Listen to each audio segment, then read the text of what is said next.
মিষ্টিকুটুম নাটকের পার্ট 351।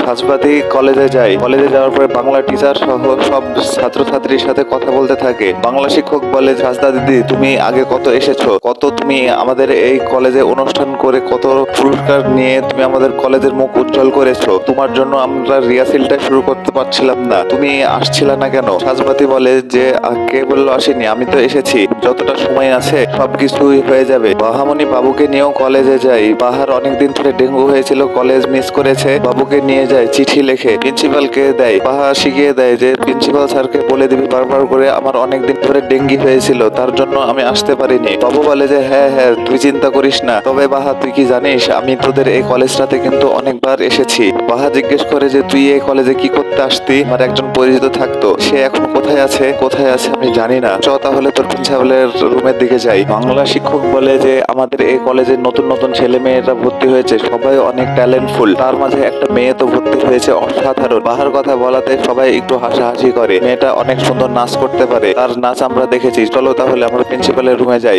কথা বলে তারা এগিয়ে যাবে। বাহাকে দেখা মাত্রই সবাই বলে যে বাহা এসেছে। বাহার দিকে তাকাতে যেই সাজবাতি বাবুর দিকে চোখ পড়ে যায়। সাজবাতি সেই সব স্মৃতিগুলোর কথা মনে পড়ে যায়। সাজবাতি সেই সব স্মৃতিগুলোর কথা তার দুই চোখের পাতায় ভেসে আসে। বাবু একদম থমকে যায় সাজবাতিকে দেখে। বাবু একদম থা হয়ে দাঁড়িয়ে থাকে সাজবাতির দিকে। বাহামণি কোনো কিছুই বুঝতে পারে না, বাহামণির মাথায় কোনো কিছুই ঢুকে না। সাজবাতি আর বাবু দুইজনার দিকে একভাবে তাকিয়ে থাকে। বাংলা শিক্ষকটা দৌড়ে গিয়ে বলে যে এই যে বাহা, এই বাহার কথাই আমি বলছিলাম। বাহা যে বলে যে আমি বাহা। বাবু বলে যে বাহা, আমার তো একটা হঠাৎ করে ইমার্জেন্সি কাজের কথা মনে পড়ে গেল, আমি এখানে আর 1 মিনিটও থাকতে পারবো না, এ নে নিয়ে তুই দিয়ে দিস। বাহা চিঠিটা নেয়, চিঠিটা নিয়ে বলে যে দাদা তুই তো বললি দিব, কিন্তু তুই এখনই চলে যাচ্ছিস, সে কথা বললে কি হয়? বাবু বলে যে আমি এখানে আর থাকতে পারছি না রে। এ কথা বলে অমনি বাবু চলে যায়। বাহার বড় দাদা কিসের জন্য চলে গেল বাহার মাথায় ঢুকে না। সাজবাতি অনেকটা মন খারাপ করে সেখানে দাঁড়িয়ে থাকে। বাহাও সেখানে চুপচাপই দাঁড়িয়ে থাকে। বাহারও কোনো কিছু বলার মতো ক্ষমতা থাকে না। সাজবাতিও কোনো কিছুই জিজ্ঞেস করে না। সাজবাতির দুই চোখ দিয়ে শুধু জল ঝরতে থাকে। বাংলা শিক্ষক জিজ্ঞেস করে আমরা যাই তাহলে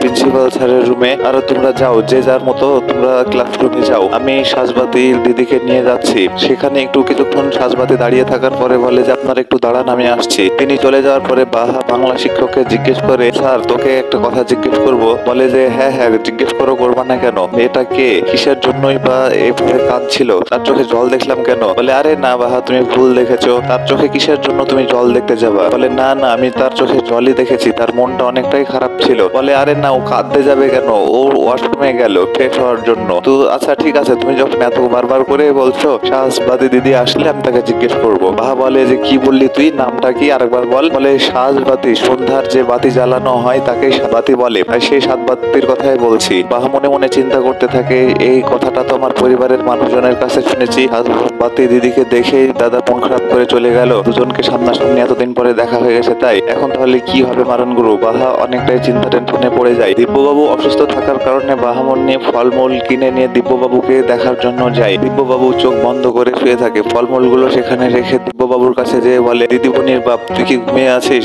বলে যে না বাহা আমি তো ঘুমাইনি, আমার জন্য তোমার অনেক বেশি ছুটাছুটি করা লাগছে তাই না? আমার কলেজটা আজকে একটু তাড়াতাড়ি ছুটি হয়ে গেছে, তার জন্য চলে এসেছি। বাহাকে জিজ্ঞেস করে তুমি কার সাথে এসেছো? বাহা বলে যে আমি একাই এসেছি, আমি ভাবলাম যে তোকে একটু দেখে শুনে যাই, তুই তো আমাকে অনেকটাই ভালোবাসিস তার জন্য। দিব্যবাবু বলে যে হ্যাঁ আমি তো তোমাকে অনেকটা ভালোবাসি বাহা, তুমি এভাবে একা একা বেশি ছুটাছুটি করো না। বাহা বলে আমার যদি নিজের বাপটা হতো তাহলে কি আমি আসতাম না? আমি তো অবশ্যই আসতাম। বা এ কথা শোনা মাত্রই দিব্যবাবু দুই চোখ দিয়ে জল ঝরা শুরু করে দেয়। বাহা বলে যে এই তো আবার তুই দুষ্টামো শুরু করে দিয়েছিস, তুই আবার তোর চোখে কিসের জন্য জল আসলো? সেটা তো আমি কোনো সময়ের জন্যই দেখতে চাইনি। বাহামণি নিজের হাত দিয়ে চোখের জল মুছে দেয় আর বলে যে তোর চোখে যেন আমি কোনো সময়ের জন্য জল না দেখি। দিব্যবাবু বলে যে চোখের জল কি কোনো সময়ের জন্য কেউ আটকিয়ে রাখতে পারে? সেটা তো নিজের গতিতেই চলতে থাকে রে মা, কি বা করবো, কোনো কিছুই তো আমার করার নেই। বাহামণি বলে যে আচ্ছা ঠিক আছে এত কথা বলতে হবে না, তুই সুস্থ হয়ে যা তাহলেই হবে। দিব্যবাবু বলে আমি তো মৃত্যুর ঘর থেকে ফিরে আসলাম, তার জন্য আমি